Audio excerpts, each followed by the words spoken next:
Assalamualaikum. Selamat siang. Bagaimana kabarnya? Baik. Iya, alhamdulillah ya. Kita panjatkan puji serta syukur kepada Allah. Kita masih diberikan panjang umur, kita masih bisa belajar untuk hari ini ya. Sekarang kalian coba berdoa oleh KM pimpin. Mana KM-nya? Ridki.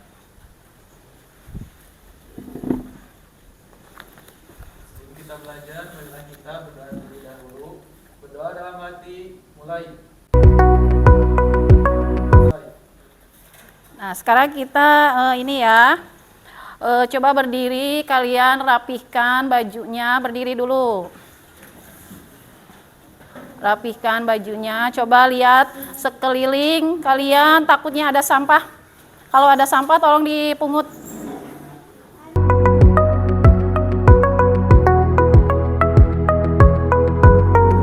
Ibu sekarang mau mengabsen ya. Siapa aja hari ini yang tidak hadir? Coba Alia ada? Anissa?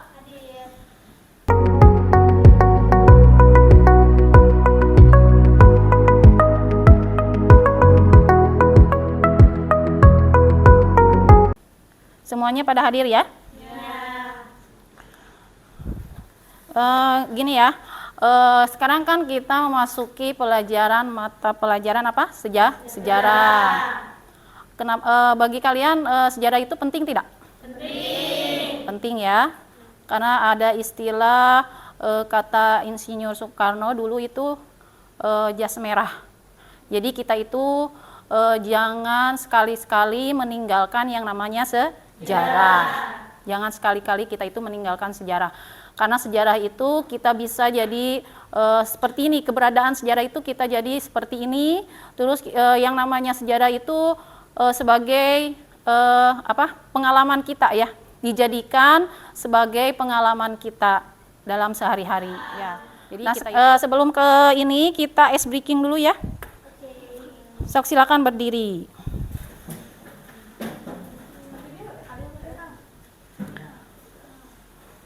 Ice breaking. Ada yang mau mimpin? Ada. Siapa? Risma. Ya, sok silakan. Marilah menari di atas menara. Di atas menara, Marina menari. Nah, udah, tepuk tangan. Terima kasih Risma untuk ice breakingnya. Nah, untuk minggu kemarin kita sudah membahas tentang apa materinya? Manusia purba. Ya, tentang manusia purba. Jadi manusia purba itu ada berapa? Ada tiga ya, ada tiga jenis manusia purba. Yang pertama apa? Meganthropus, Pithecanthropus, sama jenis Homo itu ya. Terus masih ingat nggak untuk para ininya, tokohnya? Siapa penemu dari fosil manusia purba? Eugene du Bois. Eugene du Bois.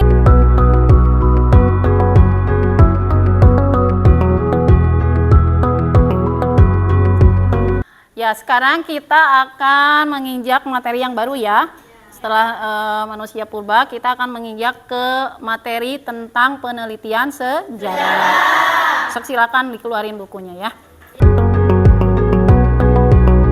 Dalam materi penelitian sejarah ini ada beberapa tujuan pembelajaran yang harus kalian capai ya.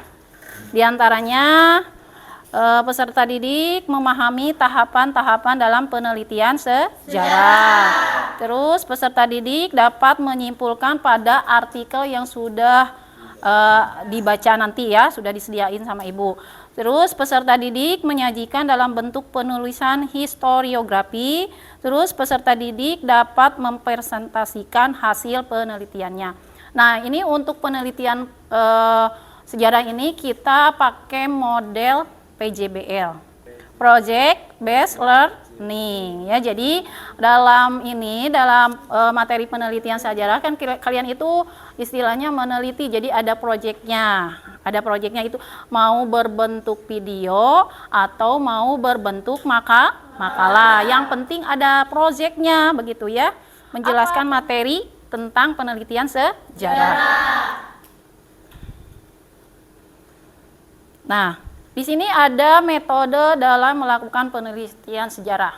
Jadi ada 4 tahap. Yang pertama itu heuristik, yang kedua itu kritik dan verifikasi, yang ketiga itu adalah interpretasi, dan yang keempat adalah historiografi. Historiografi itu adalah penulisan sejarah. Nah, yang mau Ibu jelaskan itu heuristik. Yang pertama itu adalah heuristik. Apa yang namanya heuristik? Artinya itu adalah mengumpulkan sumber-sumber sejarah yang dibutuhkan, ya.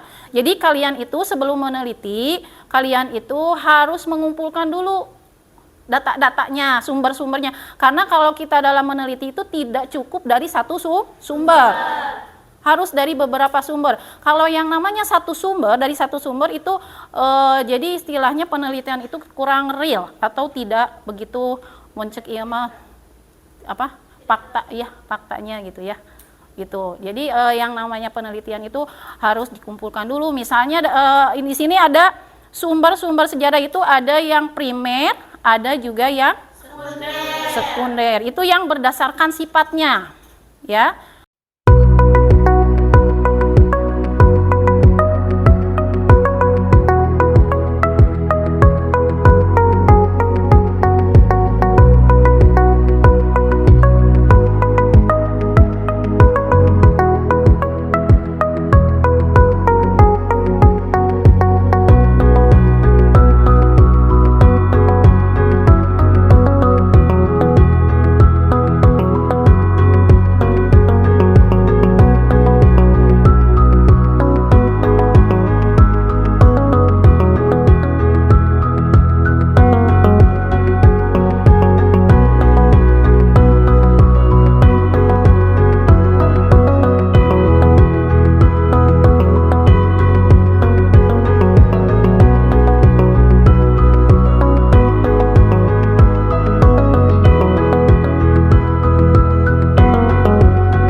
Coba baca artikel yang sudah Ibu sediakan ini, coba di scan sama kalian, sama HP kalian masing-masing ya.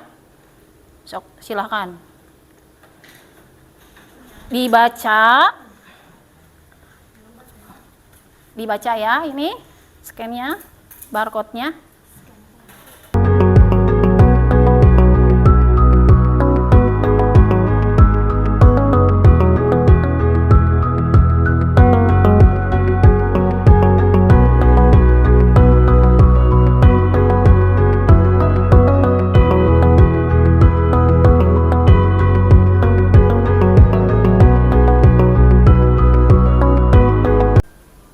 Udah bacanya?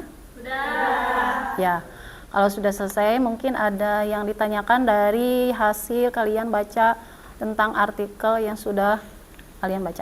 Ada? Bisa Ibu? Ya. Ibu, kenapa manusia bisa dikatakan sumber sejarah?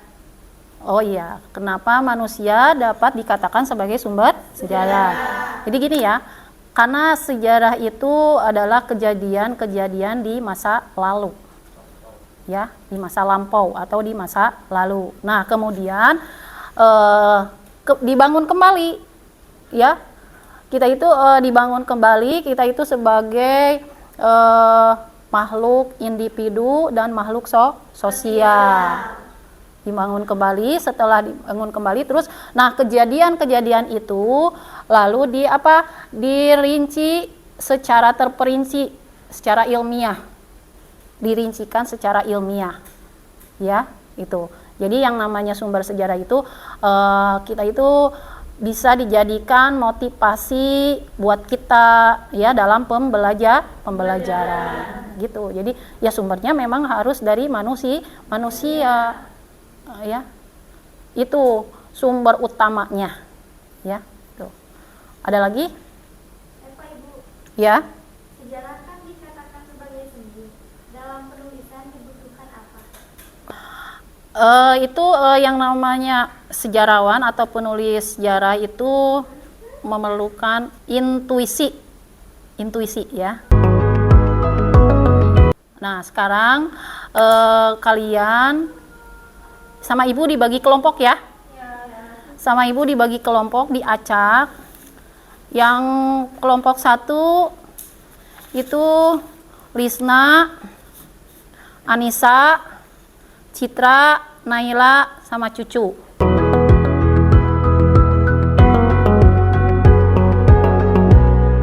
Silakan kalian bergabung sama kelompoknya masing-masing.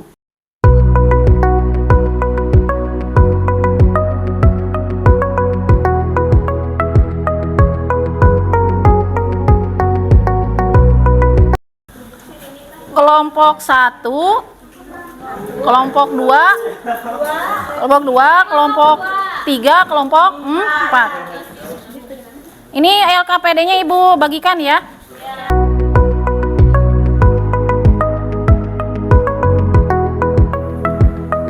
Diskusi dulu kalian rencana mau meneliti apa ya. Nanti sama ibu ditanya mungkin ya, ditanya satu orang, satu kelompok maksudnya ya. Kelompok 1 mau meneliti apa, kelompok 2, kelompok 3, dan kelompok 4. Sok silakan didiskusikan dulu.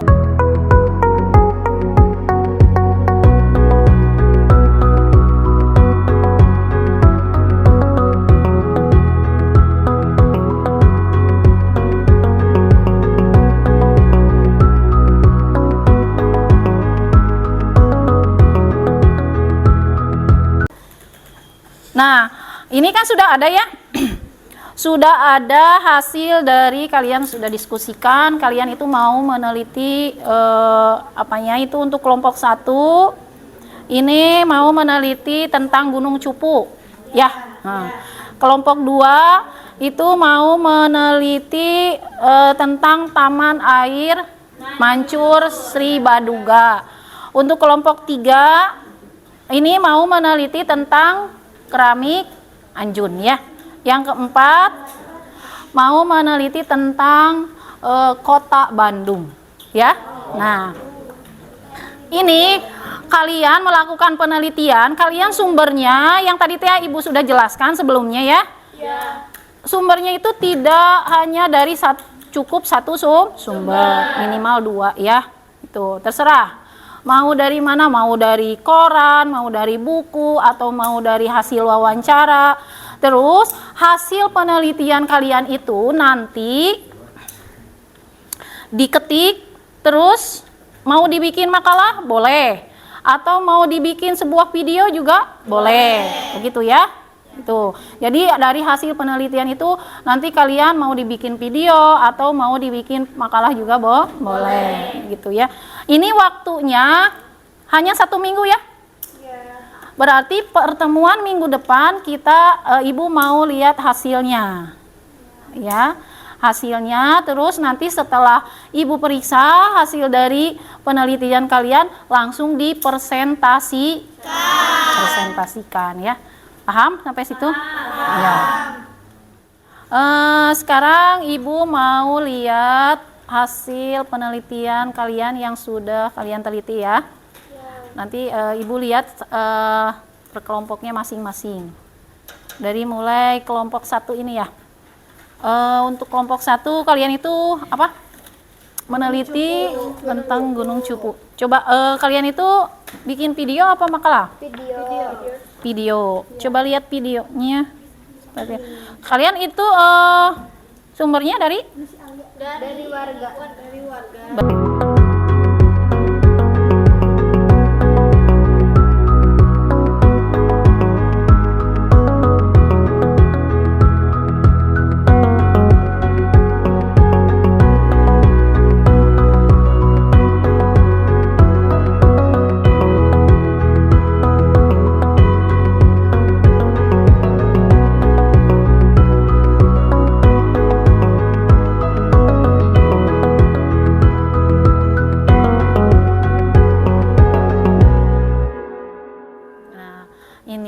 harusnya itu coba dari atas.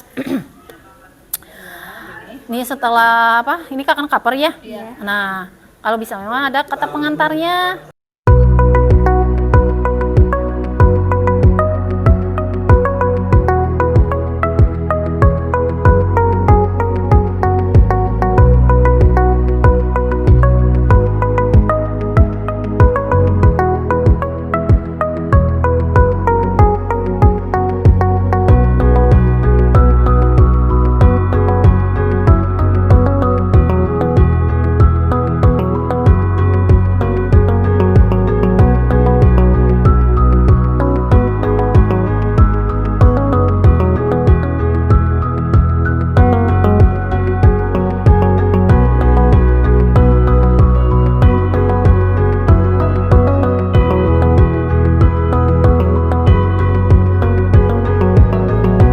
Setelah itu kalian sekarang dipresentasikan ke depan ya.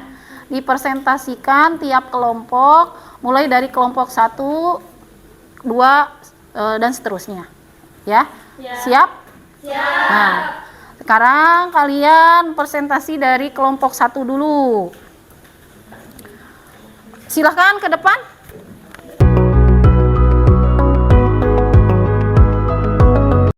Tolong yang lainnya disimak jika temannya lagi presentasi ya. Nanti kalian menyimak biar tahu nih, ini kan mereka itu meneliti tentang apa, bagaimana sejarahnya nanti ya. Kalau misalnya ada yang mau ditanyakan, berarti nanti ada sistemnya. Mohon perhatiannya. Assalamualaikum warahmatullahi wabarakatuh. Waalaikumsalam warahmatullahi wabarakatuh. Sebelumnya, perkenalkan nama saya Citra Sapitri. Nama saya Lisa Herawati. Nama saya Cucu Rohmawati. Nama saya Anisha Febrianti. Nama saya Nayla Sansargila. Kami dari kelompok 1. Berdirinya kami di sini ingin mempresentasikan hasil penelitian Gunung Cupu. Disclaimer dulu. Kita tuh nyari sejarah Gunung Cupu tuh agak susah karena katanya pada lupa sejarahnya. Terus yang tahu-tahu itu adalah orang-orang tua yang udah sepuh gitu, yang umurannya 70 ke atas. Cuman udah pada nggak ada gitu. Jadi kita nyarinya, kebetulan si ibu yang di depan sekolah ternyata tahu, ternyata ibunya itu orang Cianting. Jadi dia tahu ceritanya walaupun dia nggak tahu terlalu banyak detail, tapi dia tahu sedikit-sedikit. Ini videonya.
Udah. Itu cerita Gunung Cupu. Udah ada yang ngerti? Udah. Ada yang mau ditanyakan? Ada. Kalau misalnya ada rasa penasaran tentang Gunung Cupu, kalian tahu kan Gunung Cupu? Tahu. Nah itu, sok. Boleh ditanyakan nih, ada teman-temannya yang sudah meneliti. Ya, sok. Perkenalkan, saya perwakilan dari kelompok 3. Nama saya Ina Rismayanti. Mohon izin bertanya, katanya di batu sana ada duyung, apakah benar? izin menjawab. Katanya ini mah ya, tapi nggak tahu adanya atau enggak. Tapi ada orang tua yang pernah bilang katanya ada di dalam batu yang di tengah-tengahnya gitu di atas. Katanya di situ tuh ada pintu tapi nggak ada nggak sih? Pintu apa? Mitosnya katanya. Soalnya kita belum pernah ke sana gitu. Pas dilihat ternyata ada duyung, bukan duyung sih, kayak ikan, duyung nggak itu? Duyung. Katanya mah itu teh sebelum manusia tadinya, cuman ke sana terus ngelakuin hal yang nggak baik. Jadi dikutuk jadi duyung. Oh, Terus di dalam batu itu teh air sebenarnya ada. katanya. Iya, menurut cerita mitosnya. Jadi di situ teh ada duyungnya di dalam batu tersebut teh. Itu menurut cerita dari orang-orang sekitar mungkin ya. Itu Sampai sekarang juga kalau ada yang pacaran ke sana, Mm-mm. pulangnya langsung putus. Oh, itu. Banyak terjadi yang kayak gitu. Iya. Jadi kalau misalnya kalian punya jodoh, udah punya jodoh, jangan ke situ, nanti ketakut putus gitu. Jangan muncak ke sana, pokoknya mau kena. Siapa lagi? Ada lagi? Saya Ya. perkenalkan, saya perwakilan dari kelompok 2 ingin bertanya, kenapa Cianting disebut Cianting? Apakah memang ada sejarahnya atau tidak? Menjawab pertanyaan Lija, katanya waktu si Putri naik kuda terbang itu, ininya antingnya itu jatuh ke tempat yang dinamai Cianting. Bentar. Anting siapa? Anting si Putri. Oh. Emang ada kuda bersayap? Iya, katanya. Jadi si Putri itu naik kuda. Iya. Kuda bersayap. Namanya kuda apa tuh? Kuda Semprani. Semprani. Nah, pas Terus Kuda Semprani mau naik ke Gunung Hejo, ternyata anting si Putrinya tuh copot di Cianting, di daerah Cianting. Iya. Makanya disebut Cianting. jadi dinamakan Cianting. Jadi ada kuda yang menyeberang mau ke Gunung Hejo. Iya, emang ada Gunung Hejo ya? Ada. Ya, ada lagi? Gimana intinya jawabannya? Was? Sok. Perkenal, Assalamualaikum warahmatullahi wabarakatuh. Waalaikumsalam warahmatullahi wabarakatuh. Sebelumnya izin bertanya, saya perwakilan dari kelompok 4. Kalau boleh bertanya itu ketinggian Gunung Cupu berapa meter? Ketinggiannya. Izin menjawab dari pertanyaan karena kalau ketinggian dari atas permukaan, kalau dilihat dari permukaan laut, tingginya sekitaran 333 meter. Tapi kalau di ketinggian tebing, tingginya 150 meter. Itu katanya 150 km itu untuk ketinggian tebingnya ya. Ada lagi nggak? Udah? Ya. Silahkan ditutup. Sekian presentasi dari kami. Izin pamit undur diri. Wassalamualaikum warahmatullahi wabarakatuh. Waalaikumsalam warahmatullahi wabarakatuh. Kasih tepuk tangan buat temennya. Terima kasih. Nah, selanjutnya kelompok 2. Silahkan ke depan.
Nah itu ya, itu presentasi yang terakhir kelompok 4 ya.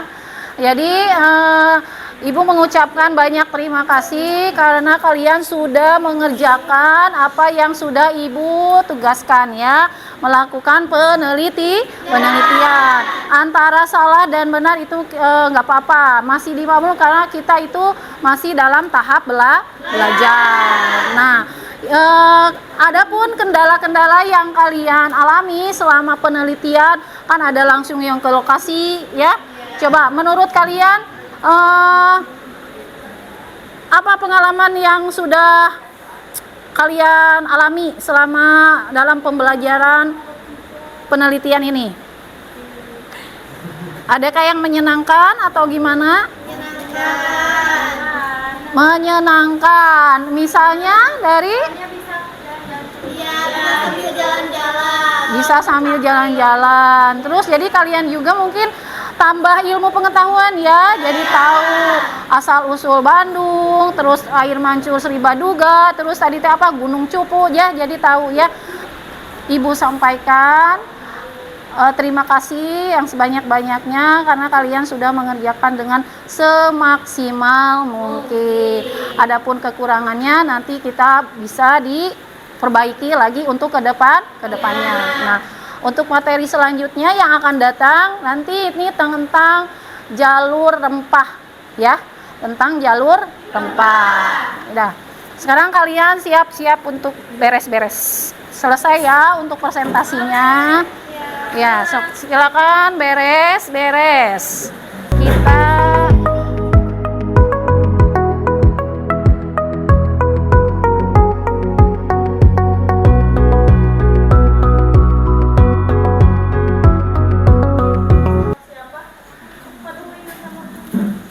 lurusin Tika itunya kursinya, mejanya. Sok silakan Kang Em untuk doa, berdoa. Baik, sebelum kita pulang, marilah kita berdoa terlebih dahulu. Berdoa dalam hati, mulai.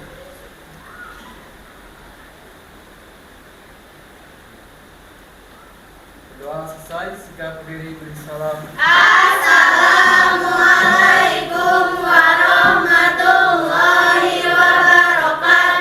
Waalaikumsalam warahmatullahi wabarakatuh. Silakan pulang, kalian hati-hati ya di jalan. Makasih Ibu. Yo.